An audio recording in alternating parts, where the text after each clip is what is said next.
I've been ignoring you. Well, not all of you, but those of you that can't or don't want to eat dairy products should still be able to experience the amazing benefits of the SIBO Super Gut yogurt or the L Reuteri yogurt without having to eat dairy. So today I'm going to fix that. I'm going to show you how to make either version of this Super Gut yogurt in a non-dairy version with a couple of important steps that you don't want to miss in order for your Super Gut or L Reuteri yogurt to turn out perfectly. So whether you don't eat dairy or you do eat dairy and you just want a different variation of this amazing Super Gut yogurt, this is for you.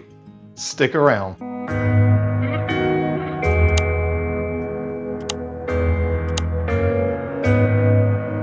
The first ingredient you're going to need for this dairy-free SIBO or L Reuteri yogurt is coconut milk. Now be very careful when you buy this stuff. You want to make sure it does not have any added thickeners to it like guar gum or anything like that, even if it is organic.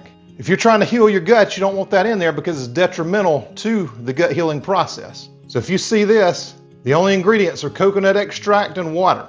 And I'll put this label up for all my folks worldwide, just so you can pause it and see the fat content and everything like that to make sure you're getting the right thing. It's called different things in different countries. Now, if I were to make a full batch of this, I would double this recipe. But since I eat the dairy version, I just wanted to do this to show you exactly how to make it.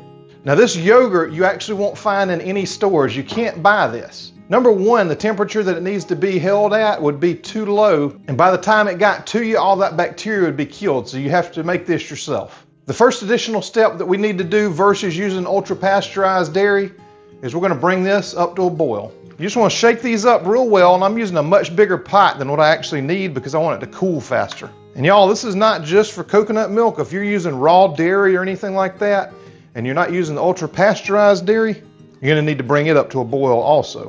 And try not to just spew it everywhere like I did.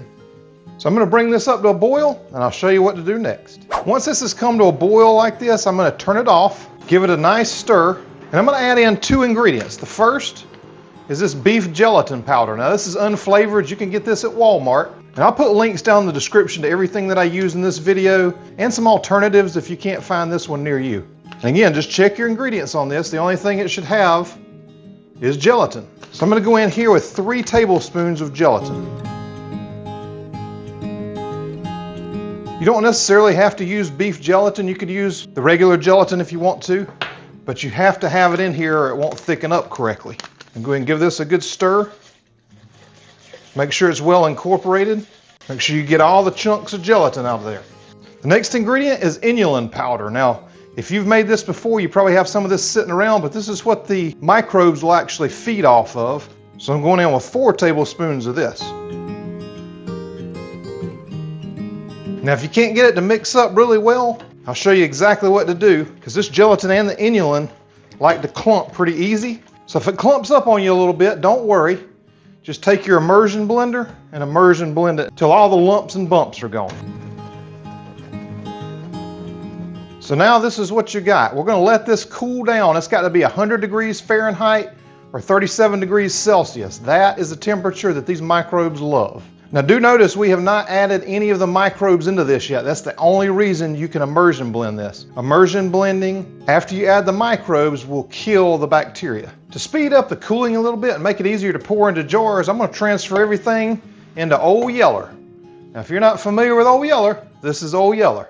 There's quite a story behind this bowl. If you're new here, I use it for just about all my recipes, definitely all the sweet ones. Everything just tastes better in Old Yeller.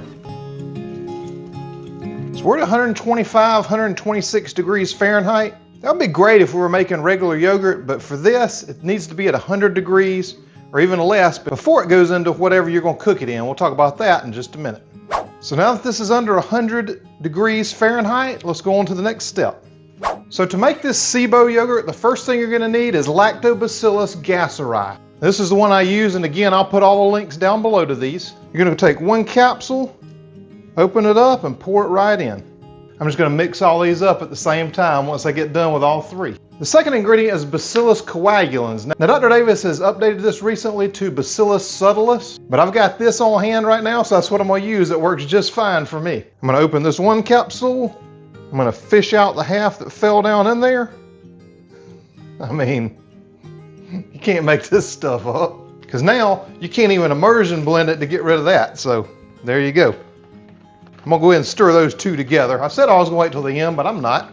And last but certainly not least is L Reuteri, or L Reuteri if you're from the South and you make up your own pronunciations. Now I'm gonna give you a quick tip, even though you didn't ask for it, on how to make any 3-syllable word Southern. You're gonna take the first and the last syllable, keep the middle one, and add ter to it. So for example, potato, keep the tay and add ter, tater. Tomato, keep the may, add ter, mater. There you go. I know you didn't ask for it, but you got it anyway. L Reuteri. This is the one I recommend now. It's straight from Dr. Davis, who's the one that came up with all of these recipes. And so after people were having trouble with other varieties, because it's a very specific strain of this that you need, he came up with his own. He's also got the little packets if you prefer that, instead of having to open these capsules and potentially do what I did. So I'm gonna be a little more careful on this one. Open that up. I got a death grip on this little thing. It ain't going anywhere. Make sure you get it all out of there though. And I'm gonna give this a good stir together. We're gonna jar it up and we're ready to go. I've got 3 pint jars right here. I'm just gonna give this one more stir. Make sure all the coconut fat and everything's off the sides, and we're gonna pour this into these.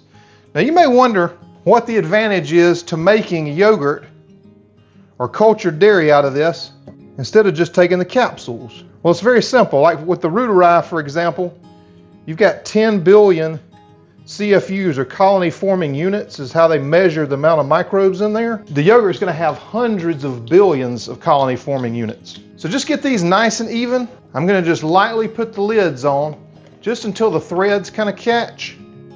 You want to leave this nice and loose. You don't want to put the caps on all the way. Then these need to be temperature controlled at 100 degrees Fahrenheit or 37 degrees Celsius for 36 hours in order for this to multiply and have all the health benefits. So I'm using my favorite, the sous vide. So I've already got the water nice and warm in there. I'm gonna take the jar and just put it right in there. Now you wanna make sure that the water level is up higher than the yogurt. Like I said, I might double or even triple this recipe to make more. You can do this in quart jars. You can also do it in the Instant Pot like I did in the L Reuteri video, and I'll put a link to that somewhere up here for you and show you the exact method that I use. Even if you don't have a temperature setting on your Instant Pot, it still works. So I'm gonna fill this up, set this to 36 hours, and I'll see you then. Now a little ways into the process, you might notice that you're getting a little bit of separation here, or actually a lot of separation here, but don't worry, that's normal the first time you make this. The second time it's not gonna turn out like that, but I'll show you what to do with this as soon as it's done. So now that time's up, we're gonna do a really important step. I'm gonna take both of these jars out and combine them into a bigger jar. There's a very important step you need to do next. You want to mix all this together initially. We're going to put it in the fridge, and then every half hour you want to go in and stir this, because it's not like the dairy. It's not going to set up exactly right. If you forget to do this step, it's going to separate again, which is fine. You can at that point stir it all together again, but it's a lot better if you keep it at one uniform consistency the whole time. It's going to have a lot better result at the end. If not, it may be a little bit chunky. It's still fine.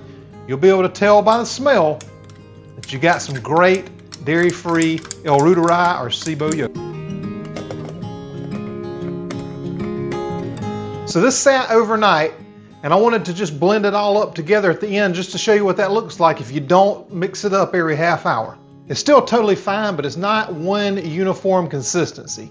You got some little pockets in there, but it's all good. This is what you got. I will say it's still absolutely delicious if you like that tanginess, and it's got some nice coconut flavor there as well. Like I said, this is for you non-dairy guys. I'm gonna go back to making mine with the half and half. I do love that sous vide for making the L Reuteri or SIBO yogurt, but you can use any device that you have that'll keep it at 100 degrees Fahrenheit or 37 degrees Celsius. If you wanna see how I was able to pull that off on an Instant Pot without a temperature setting, make sure you check out this video right up here. I think I came up with a pretty cool technique, and a lot of people have the Instant Pot without the temperature. See you next time.